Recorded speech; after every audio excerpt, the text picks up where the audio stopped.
Então lá, como é que você está, Carlos Alberto Reis? Quantos anos, quanto tempo? É um prazer receber você. Você é o primeiro, o protótipo do novo tipo de entrevista que o Vida Inteligente faz, assim vamos dizer, para que a gente possa romper essa barreira de estarmos limitados a Florianópolis. Quer dizer, eu só podia entrevistar gente que viesse a Florianópolis aqui no meu estúdio e tudo.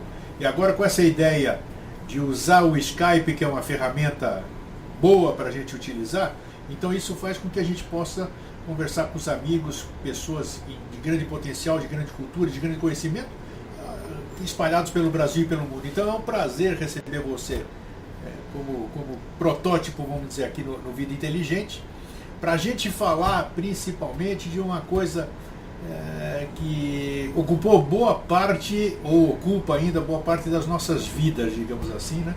Que é o fenômeno que a gente fala dos discos voadores, objetos voadores não identificados, e você é um decano, é uma pessoa do que eu chamo, que você já vai falar, porque você já colocou, nós vamos falar do blog, vamos falar de um monte de coisa, e eu continuo usando esse termo que você fez um artigo aí, falando sobre o tempo da ufologia, né? Da ufologia, como é que eu chamava assim? Ufologia poxa, agora me fugiu o termo, que chato isso. Era uma ufologia. Não sei, daqui a pouco ela vem aqui. E que ela mudou bastante, né? Que naquele tempo a gente trabalhava em conjunto, todo mundo buscava o mesmo ideal e tudo isso aqui. De repente, com o tempo aí, os egos foram se exacerbando, outros interesses acabaram aparecendo e as pessoas acabaram se distanciando. Então, primeiro o seu boa tarde, é um prazer receber você aqui. Então, com a palavra aí, Carlos. Grego, uma boa tarde a você também, aos seus amigos internautas, aos telespectadores. Você me colocando como protótipo, a honra agora é dupla, né? Com certeza. Primeiro, porque é sempre um prazer conversar com você. Você mencionou que há muitos anos que a gente não se vê, mas estamos sempre em contato. Com certeza. As redes sociais facilitam esse acesso, a comunicação. Você está sempre divulgando meu blog, divulgando meu trabalho. Sim. Isso é extremamente gratificante. E o outro lado da honra é justamente ser mais uma vez pioneiro, né, nesse campo da ufologia, participando com você praticamente ao vivo, né, deste programa. Eu sei que é uma gravação, tá bom, aí me atrapalhei um pouquinho aí. Não te preocupa não, porque é isso, o que caracteriza o Vida Inteligente é isso mesmo, é um bate-papo, não tem pauta, não tem nada, é isso que a gente está em casa. Estamos conversando, você no seu espaço, eu no meu, e nós estamos batendo papo. Não se preocupe com esse tipo de detalhes. Carlos, a palavra que eu tinha falado, que eu esqueci lá, que era a ufologia romântica, né? Que no caso a gente fala esse velho tempo. Então eu quero que a gente comece o nosso papo, que eu tenho, olha, vai fazer, nossa, quando o teu nome me veio à mente, assim, eu falei, vou convidar o Carlos Alberto, e eu tenho certeza, visando também toda essa turma nova que está começando, essas pessoas que estão mais perdidas do que cachorro em mudança, como a gente brinca, né? Cego em tiroteio. E elas não têm hoje, onde se fundamentar. O que nós temos? Nós temos uma revista ufológica, já há 25, 30 anos. A única coisa que eles podem se embasar, a maioria das publicações são em inglês. As pessoas geralmente não sabem falar outra língua, mal sabem conversar o próprio português. Então nós estamos perdidos. E essas pessoas, esses jovens, esses neófitos, esses aficionados, assim como nós o fomos um dia, eles têm que começar, eles não podem começar errado, acho eu. Eu não sou mestre de ninguém, mas eu acho que eles têm que começar com algum fundamento, com alguma orientação. Então eu gostaria que você começasse esse nosso papo. Eu te pergunto, como foi que você entrou nessa questão tão controversa como é a dos discos voadores, extraterrestres, UFOs? Vamos falar do passado, depois a gente vai trazer com o tempo para o presente. Grego, você usou muito bem essa expressão ufologia romântica. Nós, você, eu e muitos dos nossos colegas, fomos românticos nesse aspecto da pesquisa, de querer conhecer o que estava acontecendo naquele fenômeno que tomava a atenção das pessoas em todo o mundo o tempo todo. Você e eu entramos para a pesquisa principalmente no intuito de realmente, desculpe a redundância, pesquisar, Sim. Saber o que estava acontecendo. Eu penso que você também, eu estou colocando você junto nessa conversa para que você não fique de fora Não, claro. da ideia e do princípio de trabalho que norteou tanto a mim como a você os nossos passos. E que era o seguinte, eu entrei pensando em pesquisar, em estudar e conhecer, e não necessariamente para confirmar as minhas possíveis crenças. Você teve algum, como eu, porque eu escrevi um livro, toda essa coisa, eu aos 10 anos de idade, eu tive um avistamento muito marcante em cima da minha casa, no bairro do Paraíso, em São Paulo, tudo. Então eu tive um acontecimento que me fez começar a buscar o que eu vi. Você teve algum fato nesse sentido ou não?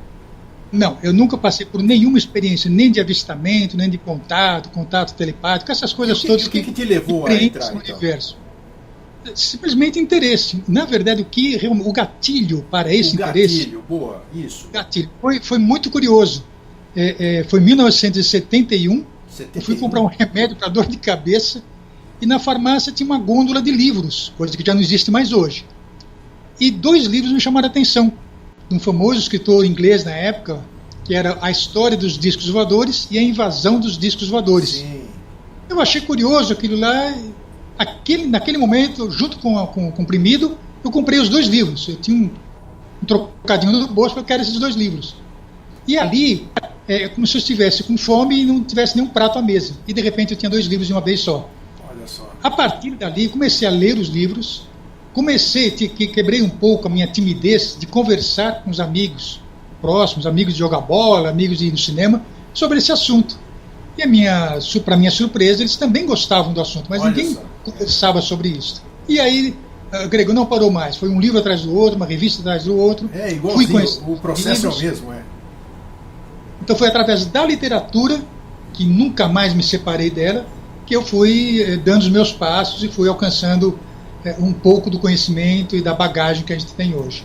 Tá, e essas pessoas que você começou a conversar, que você estava falando agora há pouco, foram essas que você acabou fundando alguma coisa, um grupo de estudo em São Paulo ou não? Não, isso levou um tempo ainda. Eram amigos mesmo, jogar bola, era um assunto de boteco. Sei. Eles não tinham nenhum interesse, não eram pesquisadores. Puramente mesmo como se conversa de cerveja, de mulher, de futebol, de religião, qualquer outro assunto. Mais tarde, em 77, 78, eu conheci o Jaime Laudo, que você conhece. Sim. E depois conheci também o professor Guilherme.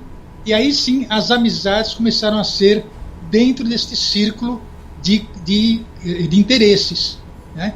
O Jaime e eu conhecemos o professor Guilherme começou a indicar outras pessoas, e aí a coisa foi num efeito dominó, foi um atrás do outro.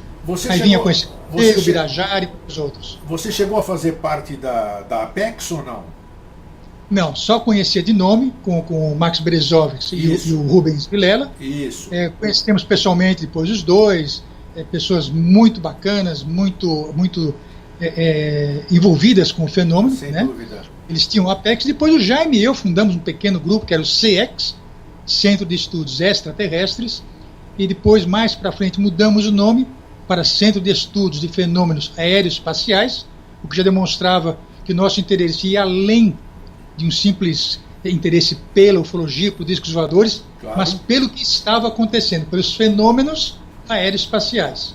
Tá, me diz uma coisa, vocês criaram isso, foi na Praça da República ou não? Tinha alguma coisa a ver? Foi na Praça da República, no escritório cedido pelo professor Guilherme. Ali nasceu o CX. O Guilherme é o Willy Wirtz, né? Willy Wirtz, perdão, Willy Wirtz. Isso, bacana. Então, bom, vamos lá. Qual era a impressão, claro que você vai lembrar, porque nós somos jovens ainda, né? Claro. Quando você começou a ler esses 2 livros, se eu não me engano, um deles é do Brindsley Lepoutre, né?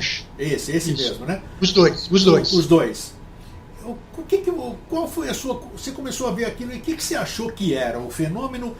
Eu sei que nós mudamos muito ao longo desses anos as nossas concepções, mas naquele tempo, o que era o fenômeno para você?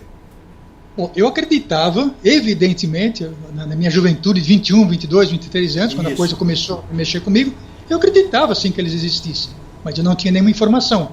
Tá. Mas eu sempre fui... Deu uma travadinha aqui, peraí, deixa ele voltar aqui. Você está travado aí, peraí. Agora voltou, pode continuar. Depois vamos trabalhar na edição. Vamos lá, fala. Quando eu comecei a conhecer os colegas de verdade, os pesquisadores, os ufólogos, os bastidores da ufologia, o meu interesse foi crescendo.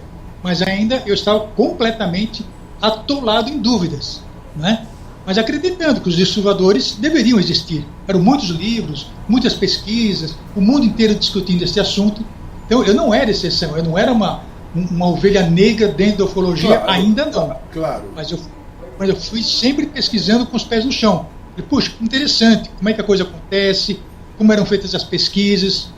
E a partir do momento que eu entrei para valer na pesquisa, ou seja, que eu me tornei um ufólogo, eu fui depurando essa informação, esse conhecimento, e as coisas começaram a tomar um rumo um pouco diferente do que eu havia imaginado para mim mesmo quando iniciei na ufologia. Então, disserta sobre esse rumo que começou a mudar do que você imaginou, que isso é importantíssimo. Vamos lá.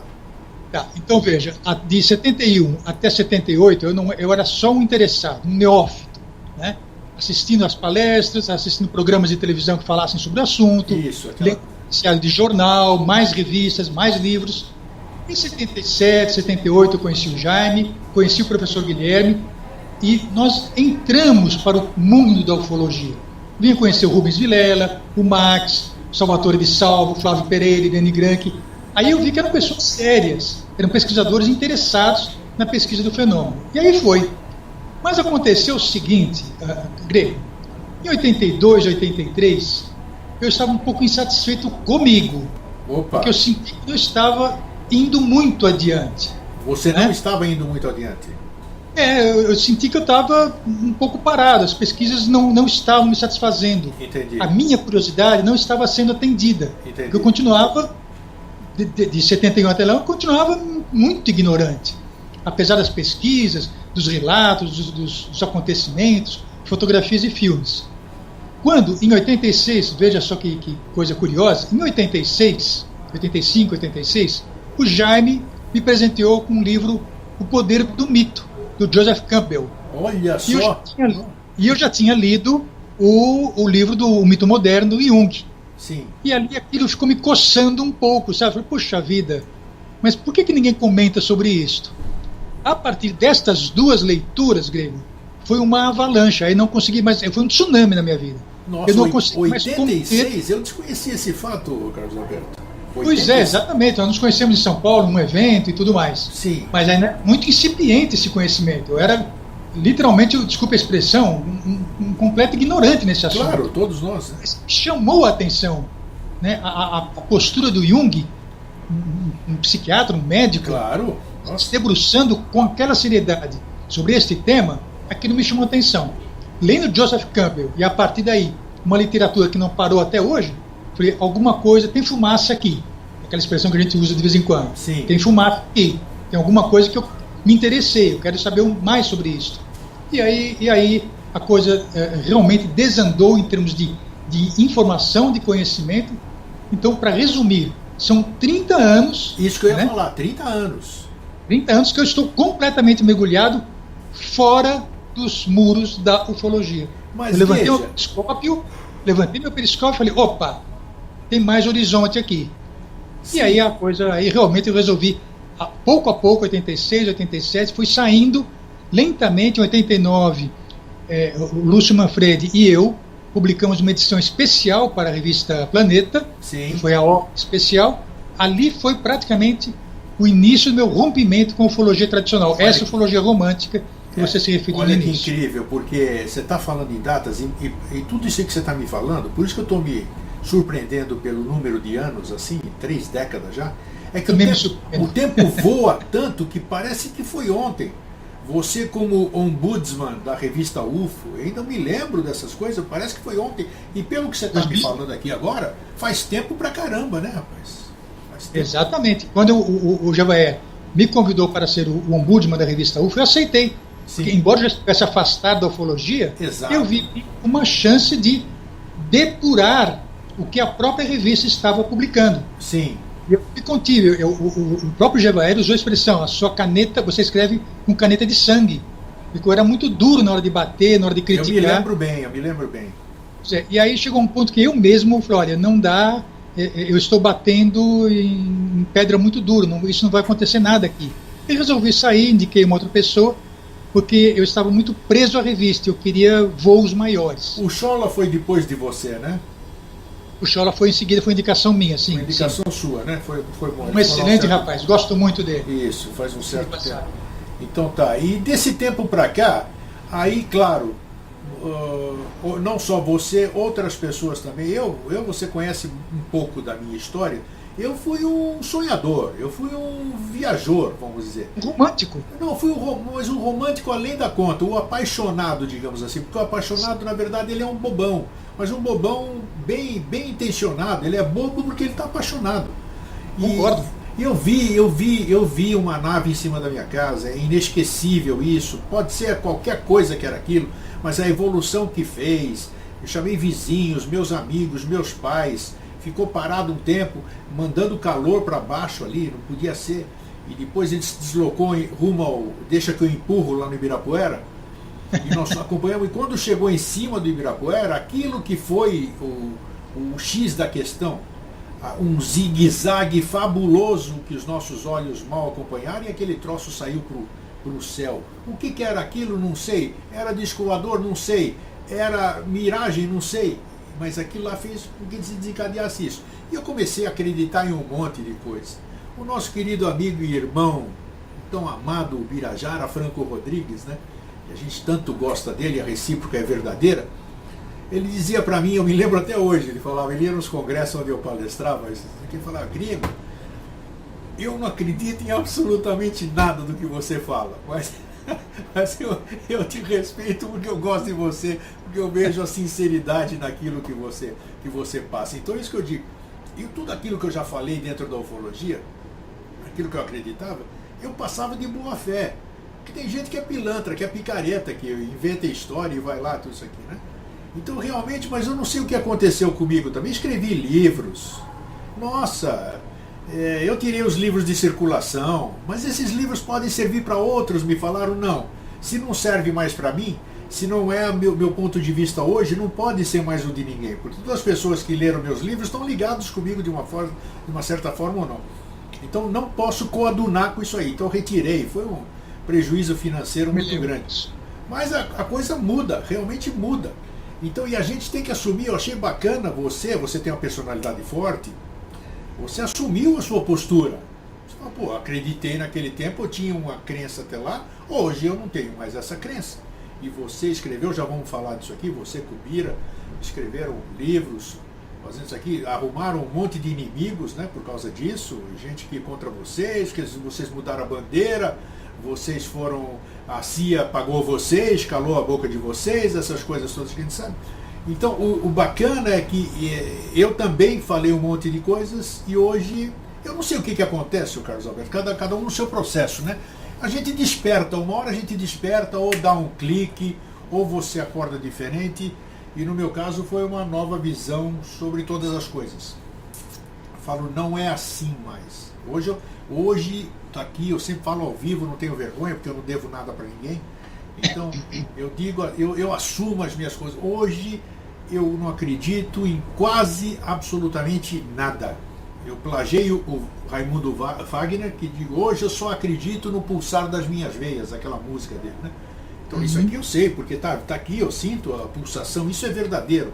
O resto, meu querido, eu não sei.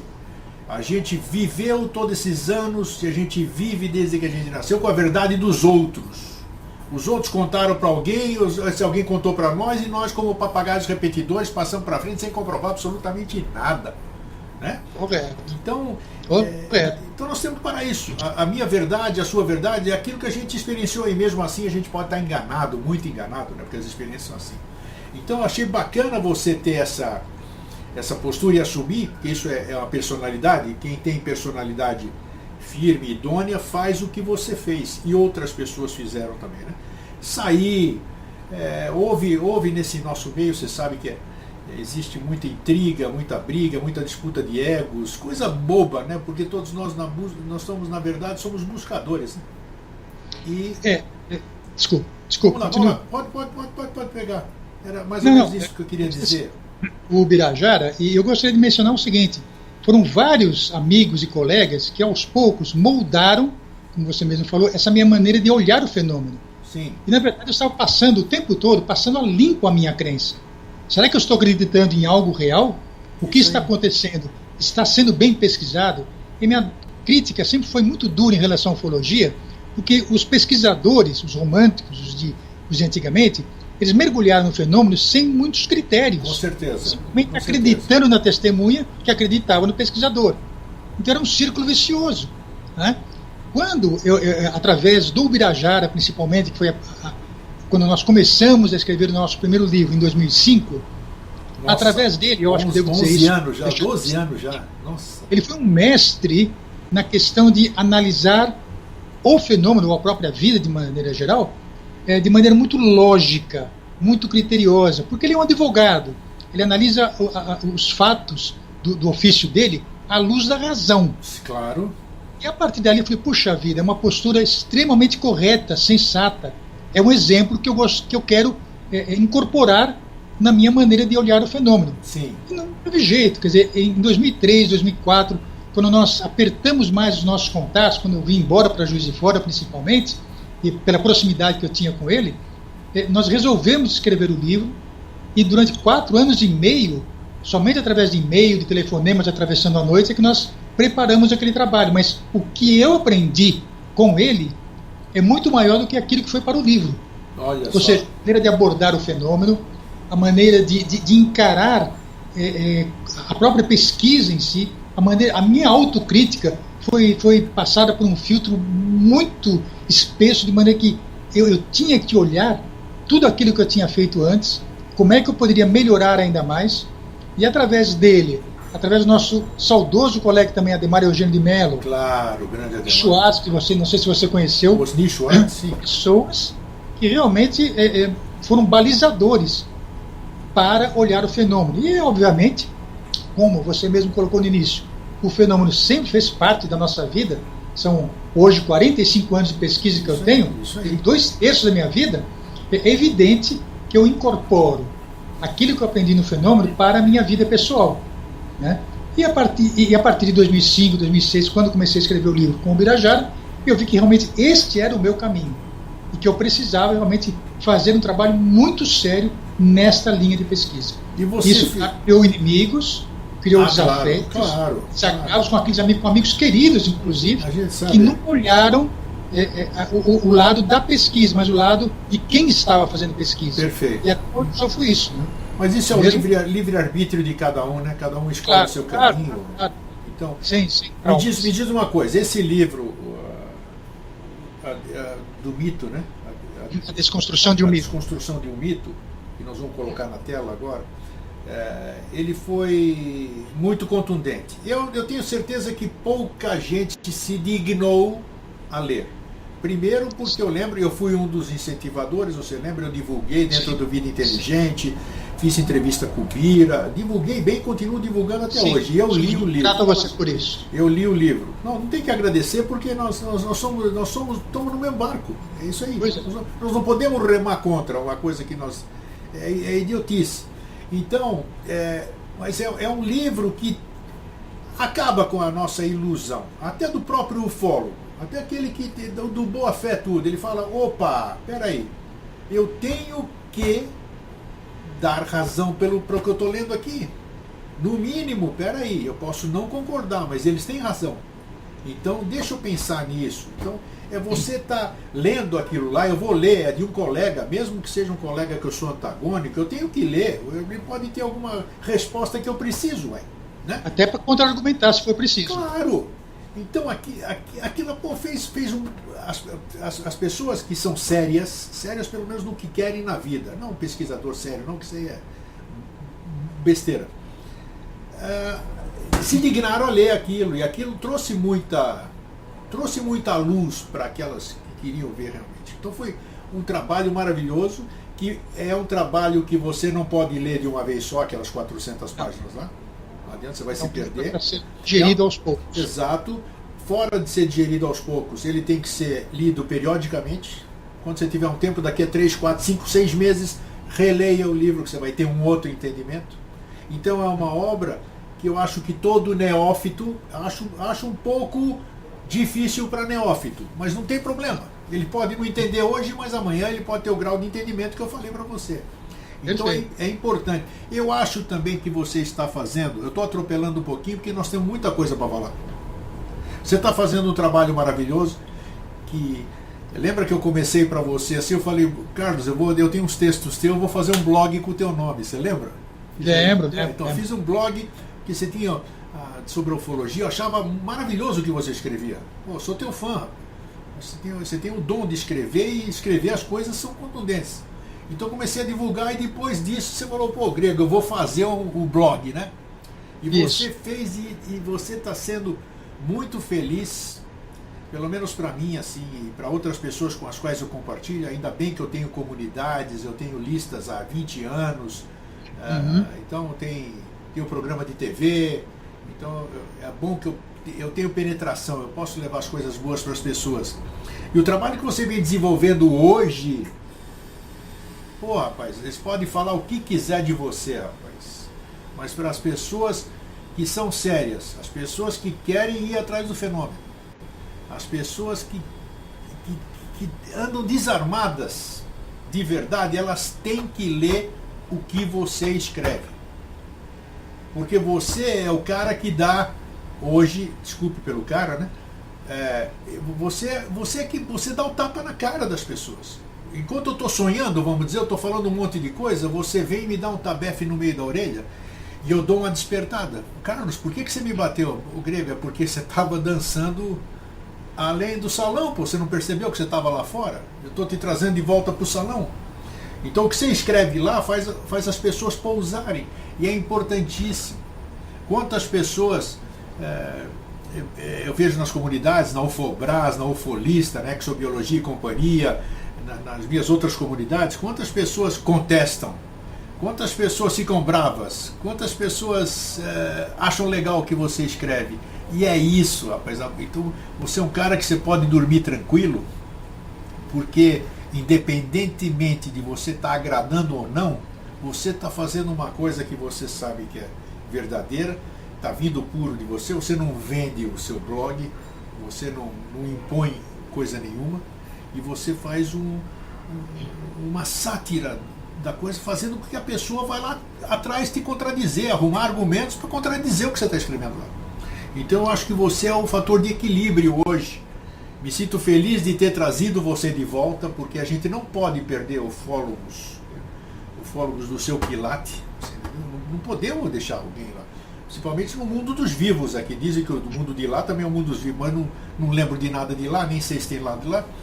Então não podia deixar, e estou muito feliz hoje de você ser o primeiro que eu estou entrevistando através do Skype aqui, nesse interativo, e de você estar militando ainda nisso aqui, porque enquanto as pessoas de bem, as pessoas do passado, as pessoas sérias, as pessoas que querem ajudar a trazer a verdade, estiverem ativas, elas têm que estar participativas, e eu fico feliz por essa questão. Eu gostaria que você falasse um pouquinho agora do blog, desse trabalho que você está desenvolvendo, e que deve ser entre os seus afazeres. Você também tem que, semanalmente, você está lá dando o seu, né, a sua contribuição, e são matérias fabulosas. Eu vou colocar no rodapé daqui a pouquinho o endereço do blog.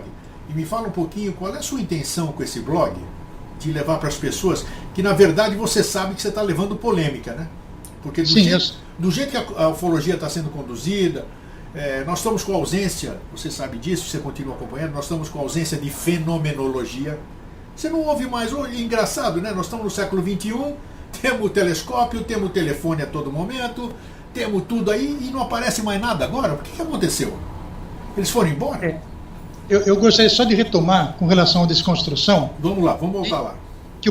É dali que eu pego o gancho para o assunto agora. Vamos lá. É que o próprio livro Desconstrução e o que veio em seguida, Reflexões, eles não tiveram o reconhecimento no Brasil, Grego.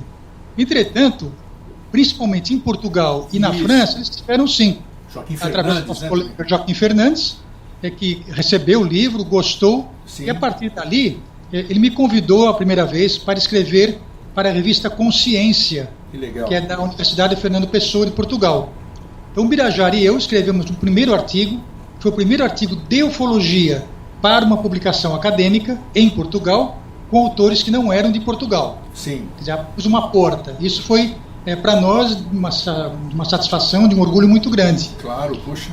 E mais recentemente, eu acho que você já está sabendo disso também, no final do ano passado, eu fui um dos autores, um dos 10 autores escolhidos, selecionados, para a edição comemorativa de 40 anos da revista Insólito. Sim, senhor. Puxa vida. Saiu a matéria também na revista Consciência, da universidade. Maravilhoso, reconhecimento. Cheio de extremo orgulho. E agora tem uma novidade para você. Eu acabo de conversar com um sociólogo francês, Jean-Bruno Renard, e há um convite para que eu escreva para a revista chamada Cahiers Européen de l'Imaginaire, Cadernos Europeus do Imaginário. Puxa. Então eu vou preparar uma matéria, vai sair em português aqui para mim, mas eu vou fazer a tradução em francês, e se tudo der certo, no meio do ano, mais para frente, se eles aprovarem a matéria, vai sair. Então, fora do Brasil, eu percebo algum reconhecimento, pelo menos um interesse em saber qual é o trabalho que eu estou fazendo, né? E você citou o blog, que você realmente é o cúmplice, né? É quem me cutucou, que me provocou a escrever e continuar escrevendo blog. E eu não estava muito familiarizado com essas ferramentas da internet, Twitter, Facebook, não que eu seja um sujeito alienado e fora da tecnologia, não, claro. Apenas não tenho interesse. Mas eu percebi que através do blog eu poderia colocar em pauta esses assuntos que ficam rodeando na minha cabeça, que ficam entupindo, atolando, e eu não tenho onde escrever mais, né? Depois que publiquei o Naus da Ilusão, o último livro, Isso. Ficou um pouquinho encruado, eu precisava escrever mais. E realmente encontrei na plataforma do blog uma ferramenta extraordinária, em que eu não coloco apenas textos opinativos, você sabe disso. Sim, claro. Sedimentar, eu procuro sentar as minhas escritas, os meus escritos, em cima de uma bibliografia. Sempre. Você sempre faz questão. Isso é importante. Na medida do possível, colocando sempre a literatura que baseia a minha informação. Isso tem provocado alguns debates muito interessantes com pessoas realmente interessadas em conhecer mais o fenômeno. Você disse que não existe uma fenomenologia. E não existe mesmo, Grego. Em contato com o pessoal da Espanha, da Argentina, do Chile e de Portugal, eu perguntei para eles como está os acontecimentos por aí. O que está acontecendo com o fenômeno OVNI? E aí? Traço. Zero. Nada. Primeiro, porque o interesse murchou. Está acabando aos poucos. Os clubes e associações e entidades de ufologia estão fechando as portas. Não tem o que pesquisar. Então, o que acontece hoje, e vem acontecendo já há muito tempo, é mais do mesmo. Eles estão andando em círculos. Eu disse a você no início da nossa entrevista que a ufologia está dentro de um muro, ela está murada, não olha acima desses muros, não sabe que existe um horizonte muito amplo de pesquisa e de conhecimento. Então eles vão ficar ali pesquisando sempre os mesmos casos, uma luzinha no céu, um contato aqui, uma fotografia ali, e acha que isto é a prova do fenômeno, quando não é. Não é nem mesmo um indício, lamentavelmente. não é nem mesmo evidência. É apenas um acontecimento. Na verdade, os pesquisadores românticos de outrora se transformaram em colecionadores de relatos. Só isso. É verdade, tanto é que eu me desapeguei, já faz muitos anos, hein? Eu tinha livros autografados por esses grandes autores. Eu participei de congresso no Brasil ali. Não sei se você estava, provavelmente você devia estar no Teatro Cultura Artística em 79, você estava lá? Sim, estava lá. Nossa, Heineck. O Heineck, então o General Uchoa. O Claudemir estava lá, que eu não conhecia o Claudemir, ele também não me conhecia. Eu também não conheci o Claudemir então, naquela época. Quantas pessoas estavam lá, né, que foi bacana. E de lá para cá, tudo se perdeu, né, digamos assim. Nós estamos hoje sem saber mais nada. Daquele tempo que existiam todos aqueles congressos e as pessoas iam. Então, sei lá. O Grego, para mim, honestamente, eu vou colocar minha posição bem clara a você. Para mim, a ufologia está com os dias contados. Recentemente eu tive um pequeno debate, um desentendimento com um amigo, e ele queria discutir ufologia. E eu perdoe se me pareço agora um pouco arrogante, prepotente, mas eu tive que dizer a ele uma verdade duríssima. Eu disse a ele que eu não iria discutir ufologia com ele, porque havia um desnível muito grande, uma defasagem muito grande entre o conhecimento que eu adquiri nesses 30 anos, fora do âmbito da ufologia, enquanto que ele ficou preso nesse cárcere em que a ufologia o deixou. Ele só lê livros de ufologia, só se interessa por vídeos que falem de ufologia e de documentos secretos e de conspirações e de depoimentos de militares, autoridades. Lógico, ele se alimenta com o mesmo prato o dia todo. E eu fui procurar banquetes muito mais apetitosos, muito mais faustosos para o meu apetite. Quem é inapetente vai continuar comendo grãozinhos e migalhas. Eu não estou nem me satisfazendo mais com tanto conhecimento que tem pela frente. Há um oceano imenso me esperando para navegar. Você que é um veterano, digamos assim, você que já se iniciou como eu, a gente foi com aquele romantismo, como muitos jovens hoje, muitas pessoas também se iniciam com isso. Puxa, leem uma revista ou assistem um filme que é feito e começam a sentir aquele entusiasmo com isso aqui. A gente não tem o direito, nós não temos o direito de tirar o sonho de ninguém, né? Cada um está aí com o seu livre-arbítrio para ir atrás do sonho. Agora, eu recomendo que as pessoas que estão nos assistindo agora e que vão nos assistir pesquisem, esqueçam meu nome, pesquisem Carlos Alberto Reis, ufologia, vejam a história de Carlos Alberto Reis, vejam as pessoas que andaram com Carlos Alberto Reis, para ver se Carlos Alberto Reis tem credibilidade dentro da ufologia ou não. É a minha recomendação para quem está nos assistindo. Tirando essa conclusão, então, peraí, o homem não tem nada que o denigra, pelo menos aqui. Então eu vou ouvir o que esse homem tem a dizer. Que orientação você daria hoje? Considera que ninguém deu orientação para você, nem para mim no passado. Para mim aconteceu o fenômeno, eu te contei e aquilo desencadeou, o seu foi de outra forma, né? Você entrou no lugar ali, achou 2 livros, se entusiasmou e leu e começou, não parou mais até hoje.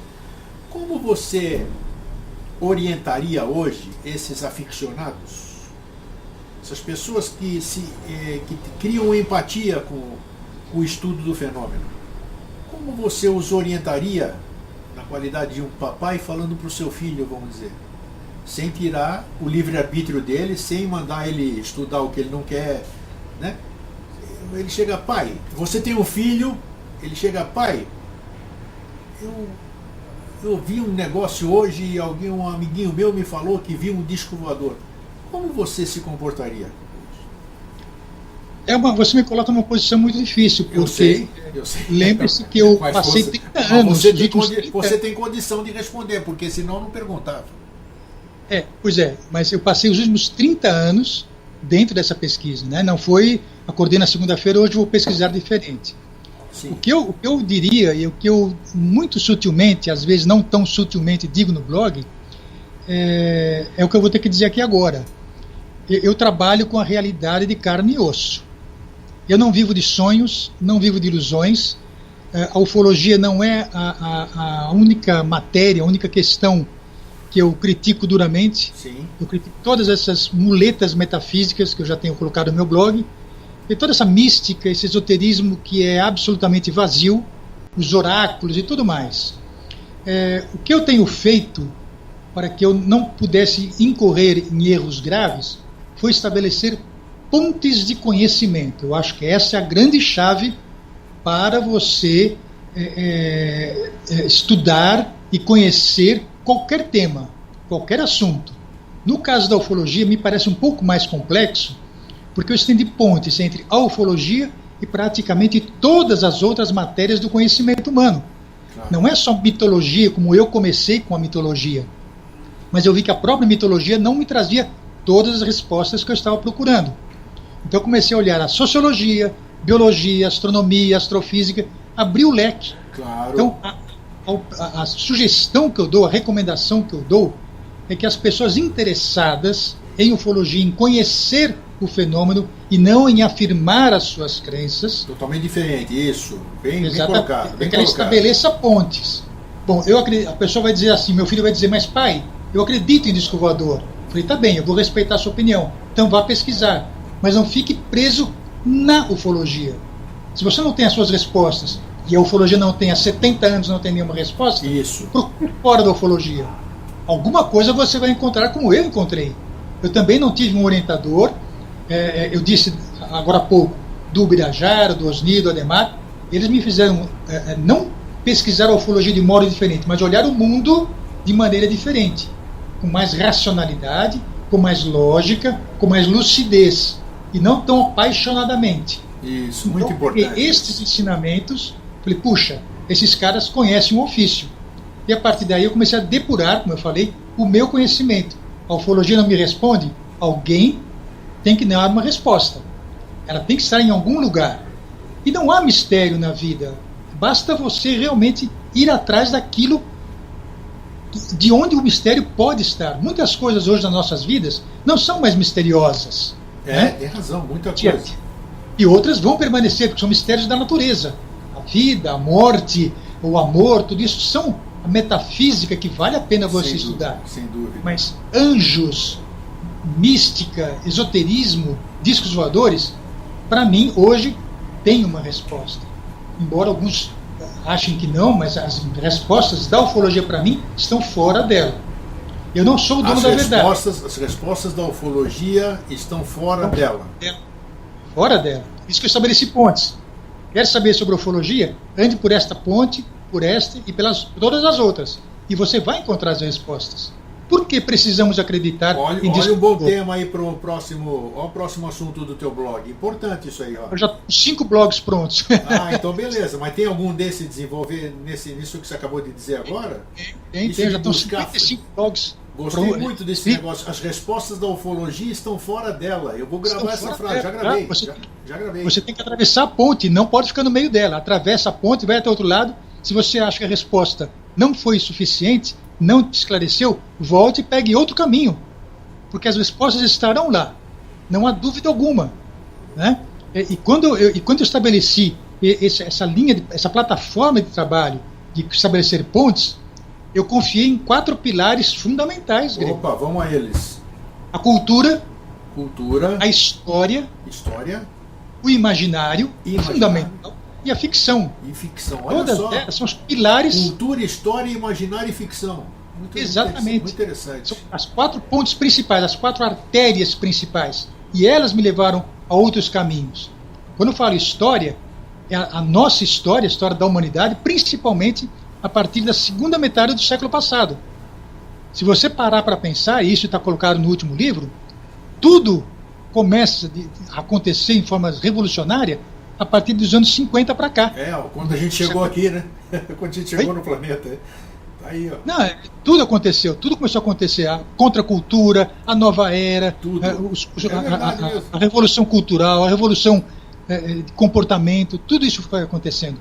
O próprio esoterismo, a mística, a New Age foi fundamental para alavancar a ufologia. Então, quando você começa a colocar tudo isso, a mapear todos esses assuntos, só no campo da história estou falando, hein? Não falei ainda na parte de cultura. O imaginário começou a ganhar força nos anos 60, teria sido mera coincidência? Claro que não. A ficção científica alcançou um grande sucesso a partir dos anos 40, 50, 60. Quer dizer, há muito a se estudar nesse campo. Eu sempre digo que esse último livro, Naus da Ilusão, não passa de um candeeiro.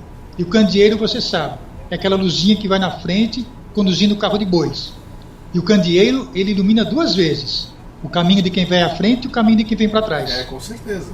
Isso aí. Eu não tenho a verdade, eu não tenho a palavra final, mas certamente eu estou abrindo um caminho para que outros com mais capacidade, com mais capital intelectual e com uma bagagem acadêmica maior possam dar prosseguimento a esse tipo de trabalho, que já tem reconhecimento no exterior, felizmente. Não no Brasil. Isso que é bacana. Por isso que eu te admiro, Carlos Alberto, porque são pessoas assim de bom senso que a gente necessita, né? Pessoas humildes a ponto de assumir que errou em alguma análise, errou em algum ponto de vista, e não ficar combatendo essas coisas. Tem que ter essa humildade. Nós somos todos meros meros estudantes, nós somos aprendizes, né? Eu não posso dizer que eu sei. O meu Patrício lá, o meu conterrâneo, Sócrates, uma grande frase que ele disse: eu só sei que nada sei. E ele tinha toda a razão, porque quanto mais você busca o conhecimento, menos você percebe, mais você percebe que você não sabe absolutamente nada, porque é uma pirâmide invertida, né, o conhecimento. Eu gostaria até de chamar a atenção para o subtítulo do livro, esse último, do Naus da Ilusão. Sim. Que é a síntese praticamente de todo o meu trabalho na ufologia ao longo dessas 4 décadas. Sim. E muito provavelmente eu vou usar como gancho para o trabalho que eu pretendo escrever na França, que é a análise transdisciplinar sobre a crença em discos voadores. Olha só, hein? Eu quero chamar a atenção para essa palavra transdisciplinar. Ela é fundamental, grego. Ela não é nem multidisciplinar, ela é trans. Não, além. Porque ela vai além das matérias às quais você se debruça para pesquisar. Quando eu falo, por exemplo, de morte ou de alteridade, em que campo ela se insere? Na filosofia? Na sociologia? Na antropologia ou em todas elas? Todas elas, claro. Para morte? O que tem a morte a ver com ufologia? Eu te respondo, tudo a ver. Tudo a ver. Mas é evidentemente que não vamos poder discorrer sobre esse tema. Sem dúvida. Tá aí a questão da morte, ela é ponto fundamental da pesquisa ufológica. Ela é chave para você entender a ufologia. Rapaz, você vai deixar uma interrogação no ar aí para quem assistir? Vou deixar a interrogação no ar, claro que vou deixar assim. Quando eu descobri isso, eu falei, minha nossa, mas isso aqui é um oceano inexplorado, totalmente inexplorado. E eu quero enfatizar mais uma coisa, o Grego, que talvez os seus internautas e os telespectadores não saibam. Eu não tenho formação acadêmica. Sim. Eu não sou sociólogo, não sou antropólogo, mas eu mergulhei de cabeça, porque eu precisava saber sobre isso. A escola da vida é melhor. A bagagem que eu tenho, eu sempre brinco, eu só molhei o calcanhar nessas matérias, hein? A água não chegou nem na canela, nem no joelho. Bom, eu tenho acompanhado. Quem tem a bagagem acadêmica vem com bala na agulha aí para trabalhar nesse tema. Eu fico ansioso, você sabe disso, né? Você sempre só não respondo rápido, assim, de primeira mão, quando eu estou fora, ausente, viajando, né? Mas eu fico esperando aí, quinta, sexta-feira, você é de lua, né?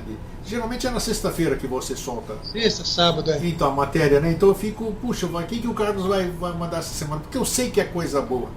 Eu sei que é coisa boa e eu tenho o maior prazer em compartilhar isso. E eu acho que você está prestando um grande serviço, como sempre prestou. Eu fico feliz por ter sido o cara que foi lá te cutucar de novo, que você estava lá. Você é culpado, você é culpado. Não, culpado não. Se quer brigar comigo, você briga com o Grego. Eu sou interesseiro. Claro. Eu não fui trazer para te promover. Eu fui porque eu quero saber também, ué. Você é uma fonte de sabedoria, por que eu não vou usufruir disso? Então, e não só sozinho. Então, como eu já te disse, como eu tenho meios de comunicação, eu tenho que compartilhar com eles coisa boa. E aí eu fui buscar e vou buscar tantas outras pessoas quantas forem, através desse instrumento que nós estamos trocando essa ideia agora, fabuloso, né? Vamos buscar isso aqui para a gente compartilhar. Isso é o romantismo que eu sempre falo. Isso que é trabalhar por um mesmo ideal, sem disputa o que você faz, quanto você tem, essas coisas todas. Isso aí não interessa, a gente não vai levar nada disso. Vai levar essa amizade, esse conhecimento, essa fraternidade que a gente faz. Então é isso que a gente tem que fazer. E eu te parabenizo mais uma vez, espero que você não perca esse entusiasmo. Continue. Eu acho que você está gostando disso, né? Porque eu percebo na sua escrita que você gostou de estar contribuindo com isso, né? Com o tempo você vai ver que mais gente vai começar a responder, mais gente vai começar a contrariar. Isso é bacana, é um negócio sadio, aberto, né? Você falou isso, eu não concordo, mas você não concorda por quê? Aí a pessoa dá argumentação e assim a gente vai chegando num consenso ou não. Mas essa instigação faz com que a gente busque em outras fontes esse conhecimento, né? Então isso é que é trabalhar por uma causa, seja lá qual ela for, até pela própria ufologia, que pode ser tudo uma mera ilusão, mas você tem que trabalhar, até a ilusão você tem que trabalhar de forma séria, né, Carlos? Escrever realmente me dá um prazer incalculável. Eu sento aqui na frente do computador e penso num tema e começo a pesquisar, a ver o que eu já escrevi, onde é que eu tenho as minhas anotações e preparo semanalmente o blog. Eu disse que eu tenho para você 5 blogs prontos, né, 5 posts prontos. Boa. O de amanhã, que terá sequência na semana seguinte e assim por diante. Eu gostaria só também de fazer uma referência ao Willy Witz, ao professor Guilherme. Isso. E quando eu entrei para a ufologia, lá no escritório dele, só estávamos nós dois, ele me perguntou o seguinte: Grego, Carlos, o que você quer fazer com a ufologia? Eu pensei por alguns segundos e disse o seguinte: eu quero adquirir o máximo de conhecimento e depois passar adiante. O senhor me fez assim, como que diz, tá bom. E esse foi realmente o meu mote, a minha vocação, digamos assim. Adquirir o máximo de conhecimento, muito centrado, das melhores fontes possíveis. Você vê na bibliografia do blog, que não é gente de quinta linha, não, é do claro time, da primeira grandeza. Eu fui atrás dos melhores possíveis e todos eles vêm dando essa clarificação na minha pesquisa, no meu estudo. E eu repasso isso adiante. Se eu estou errado ou não, só o tempo dirá. Exatamente isso.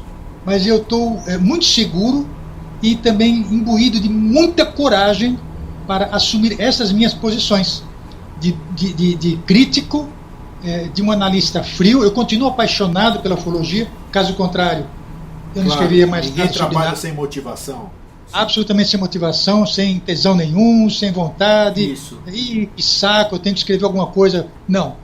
Eu fico pensando, vou dormir pensando, acordo pensando no que eu vou escrever, qual é a matéria. E faço isso com um esmero extraordinário. A palavra que eu coloco lá, se não me agrada, eu reescrevo, não gostei, vou lá de novo, tiro aquela palavrinha, aquela frase não está boa, reescreve. Como se fosse um leitor. Eu quero que eu leio o meu blog não como autor, como leitor. Se não estiver claro para mim como leitor, não está claro para o leitor, efetivamente. E agora, para a gente encerrar aqui, eu quero que você responda, que vai responder aqui, para todo mundo vai ouvir, quem vai assistir, vai dizer, por que o senhor Carlos Alberto Reis declina atualmente convite para palestrar em algum evento? Por que você não quer mais falar em público sobre isso?